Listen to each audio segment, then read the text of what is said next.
হয় সমীৰণ চক আজি যিহেতু 9টা দিনত ভৰি দিলে যোৱা সোমবাৰ আছে বিগত কালি সোমবাৰ তাৰ আগৰ সোমবাৰটোতে আচলতে এই বিশাল কাণ্ডৰ প্ৰথম আৰম্ভ হৈছিল। বিশালক যিহেতু আৰক্ষীয়ে গ্ৰেপ্তাৰ কৰিছিল তাৰ পাছৰ পৰা আজি ক'ব গ'লে 9টা দিনত ভৰি দিলে, কিন্তু 9টা দিনে আচলতে বিশালৰ বাদে তেওঁৰ যিটো চুমি আৰু তাৰ্কিকক কিন্তু আৰক্ষীয়ে যিটো গ্ৰেপ্তাৰ কৰিব পৰা নাই বা তেওঁলোকক বিচাৰি উলিয়াব পৰা নাই, যিটো অসম আৰক্ষীৰ বাবে ক'ব লাগিব এটা ডাঙৰ বিফলতা বুলি ক'ব লাগিব।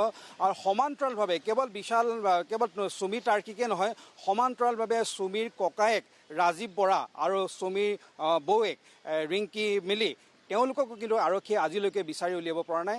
এইটো এটা ক'ব লাগিব অসম আৰক্ষীৰ বাবে এটা ডাঙৰ বিফলতাই বুলি ক'ব লাগিব। 9টা দিন অতিক্ৰম কৰি যোৱাৰ পিছতো এই দুই হাল দম্পতীক কিন্তু আৰক্ষীয়ে কৰায়ত্ব কৰিব পৰা নাই। তাৰ বিপৰীতে আৰক্ষীয়ে যিহেতু তদন্ত চলাই আছে, বিভিন্ন ধৰণৰ তথ্য পাতি লাভ কৰিছে আৰু বিশালৰ সাম্ৰাজ্যত আচলতে কোন কোন জড়িত আছিল, কোনে কোনে ইয়াত ইনভেষ্ট কৰিছিল সেই বিষয়ে ইতিমধ্যে আৰক্ষীৰ হাতত যিহেতু দীঘলীয়া তালিকা আহিছে আৰু সেইমতে আৰক্ষীয়ে ইতিমধ্যে বিভিন্ন লুক আউট নটিচ দিছে আৰু বিভিন্ন জনক ইতিমধ্যে যিহেতু থানালৈ মাতি আনি তেওঁলোকক জেৰাও কৰিছে আৰু বিভিন্ন স্থানত অভিযান চলাই বহুতো সা সম্পত্তি বা ইয়াৰ লগত জড়িত থকা বিভিন্ন ধৰণৰ তথ্য পাতি ইত্যাদি ইতিমধ্যে আৰক্ষীয়ে জব্দ কৰিছে। মই এটা এই তিনিখন দেখিছে বিলাসী গাড়ী, এই তিনিখন বিলাসী গাড়ী, এখন আছে MG হেক্টৰ, এখন আছে ফৰ্চুনাৰ, এখন আছে কিয়া চেল্টছ।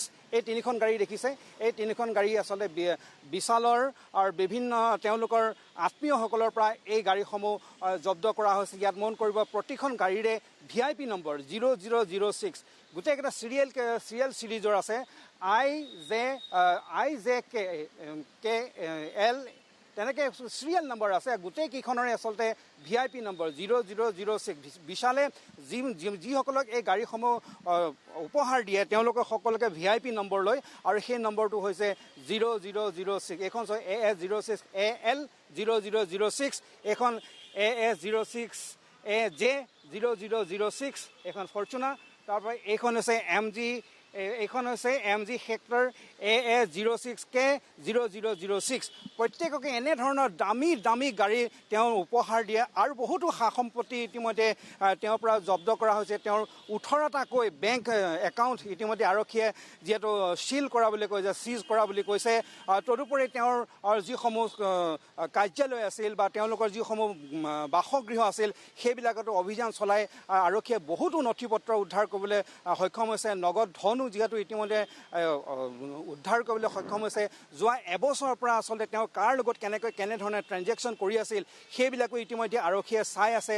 গতিকে আৰু তেওঁৰ যিসমূহ এই নেটৱৰ্কিঙত কোনে ইনভেষ্ট কৰিছিল সেইবিলাকো আৰক্ষীৰ হাতত ইতিমধ্যে তথ্য আহিছে আৰু সকলোৱে অৱগত হৈছে। বা কালি আৰক্ষী অধীক্ষকগৰাকীয়ে কৈছে ইয়াত চিকিৎসক, আৰ্টিষ্ট, ইউটিউবাৰ বহুতৰে নাম আহিছে বুলি কৈছে। বিশেষকৈ তেওঁ যিহেতু পাৰ্চেলিয়া নামৰ যিটো তেওঁ দৰৱৰ কোম্পানী যিটো তেওঁ খুলিছিল, চুমি বৰাৰ ককায়েক ৰাজীৱ বৰা আৰু তেওঁৰ বৌৱেক ৰিংকি মিলিৰ লগতে বিশালে আৰু চুমিয়ে সকলোৱে মিলি যিটো পাৰ্চেলিয়া নামৰ যিটো দৰৱ কোম্পানী খুলিছিল সেই দৰৱ কোম্পানীটোৰ লগতে হয়তো বহুত চিকিৎসকৰ নাম সাঙুৰ খাই পৰিছে। তেওঁৰ যিটো ইনগ্ৰেশ্যন যিটো ছেশ্যন আছিল সেই ইনগ্ৰেশ্যনৰ দিনাখন চহৰৰ বহুকেইগৰাকী স্বনামধন্য চিকিৎসকক তেওঁ তাত উপস্থিত থকা দেখা পোৱা গৈছিল। অৱশ্যে এটা কথা ঠিক যে দৰৱ কোম্পানী এটা ইনগ্ৰেশ্যন কৰিছে, তাত চিকিৎসকসকল যোৱাটো কোনো এটা ডাঙৰ কথা নহয়, সেইটো স্বাভাৱিক কথা।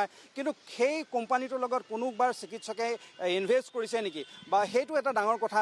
বা এনেধৰণৰ যিসমূহ কাৰবাৰ আছিল, তেওঁ বিশালৰ যিসমূহ নেটৱৰ্কিং আছিল ট্ৰেডিঙৰ, তাত কোনো চিকিৎসকে ইয়াত ইনভেষ্ট কৰিছিল নেকি সেইটো এটা ডাঙৰ কথা। সেইটোলৈ যিহেতু আৰক্ষী অধীক্ষকগৰাকীয়ে এটা ইংগিতে দিছে, হয়তো থাকিব পাৰে বুলি তেওঁ কৈছে। গতিকে আমি অনুমান কৰিছোঁ হয়তো কোনো চিকিৎসক ইয়াৰ লগত জড়িত থাকিব পাৰে। আৰু তদুপৰি আৰ্টিষ্টৰ কথা আমি সুধিছিলোঁ, সেইটো তেওঁ নুই কৰা নাই।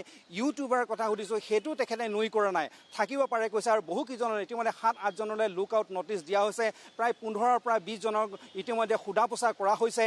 এই সংক্ৰান্তত কিছুমানৰ ঘৰতো সোধা পোছা কৰিছে, কিছুমানৰ থানালৈ আলি সোধা পোছা কৰা হৈছে, গুৱাহাটীতো সোধা পোছা কৰা হৈছে, বিভিন্ন স্থানত যিহেতু সোধা পোছা কৰা অব্যাহত ৰাখিছে। গতিকে বিশাল কাণ্ডই আজি যিহেতু 9 দিনত অতিক্ৰম কৰিলে 9 দিনত আৰক্ষীৰ যিখিনি তদন্ত সেই তদন্তখিনি চলি আছে ঠিকেই কিন্তু এতিয়া দেখা পোৱা গৈছে যে সুমি বৰা আৰু তাৰ্কিক বৰা ৰাজীৱ বৰা আৰু জিংকি মিলি এই চাৰিজনক কিন্তু আৰক্ষীয়ে কিন্তু আজিলৈকে কিন্তু গ্ৰেপ্তাৰ কৰিব পৰা নাই সেইটোলৈ আটাইতকৈ ডাঙৰ কথা সুমি বৰা আৰু তাৰ্কিক বৰাৰ কথা ওলাইছে চাৰিওফালে কিন্তু তাৰ সমান্তৰালভাৱে তেওঁৰ ককায়েক ৰাজীৱ বৰা আৰু জিংকি মিলিৰ কথাটো কিন্তু তল পৰি আছে কিন্তু জিংকি মিলি আৰু ৰাজীৱ বৰাকো কিন্তু আৰক্ষীয়ে কিন্তু এতিয়ালৈকে কিন্তু ধৰিবলৈ সক্ষম হোৱা নাই সৰ্বমুঠ তেওঁলোক চাৰিজন গোটেইকেইজন ৰিলেটিভ চাৰিজনে ককায়েক বায়েক ভনীয়েক ইত্যাদি ৰিলেশ্যনৰ চাৰিজনকে কিন্তু এতিয়ালৈকে আৰক্ষীয়ে গ্ৰেপ্তাৰ কৰিব পৰা নাই বা ধৰিব পৰা নাই CID এটা ঘটনাটো তেওঁলোকে নিজৰ হাতত লৈছে আমি CIDৰ যিখিনি তদন্তৰ সেই তদন্তৰ ৰিজাল্ট আমি ইতিমধ্যে পাই আছোঁ সুনীল গগৈৰ আমি ঢকুৱাখনাৰ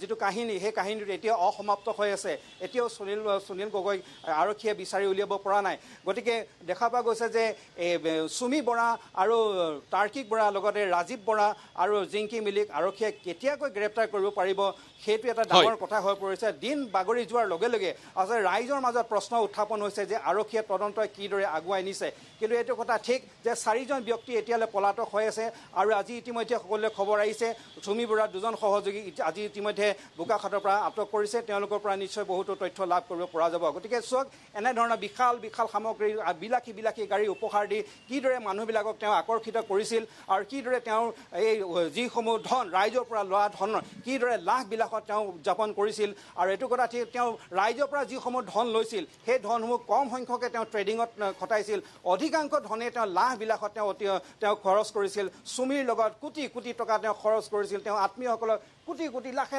টকা এনেকুৱা ধৰণৰ দেৱজিৎ চুতীয়া এই মুহূৰ্তত আপোনাক ধন্যবাদ জনাইছোঁ আপুনি সামগ্ৰিক বিষয় সন্দৰ্ভত বিতং তথ্য জনোৱাৰ বাবে আৰু পৰৱৰ্তী সময়তো আচলতে এনেধৰণে আপোনাৰ পৰা আমি বিতং তথ্য জানিবৰ যত্ন কৰি বৰ্তমান সময়ছোৱাত সুমি তাৰ্কিকক বিচাৰি অসম আৰক্ষীয়ে অভিযান অব্যাহত ৰাখিছে বহু ব্যক্তিলৈ বৰ্তমান সময়ছোৱাত লুকআউট নটিচ প্ৰেৰণ কৰাৰ তথ্য জাৰি কৰাৰ খবৰ আহিছে আৰ্টিষ্ট আছে কেইবাগৰাকীও সমান্তৰালভাৱে ইউটিউবাৰ আছে ঠিক তেনেধৰণে বহু ব্যক্তি আচলতে এই তদন্তৰ আওতাৰ মাজত সোমাই পৰিব পাৰে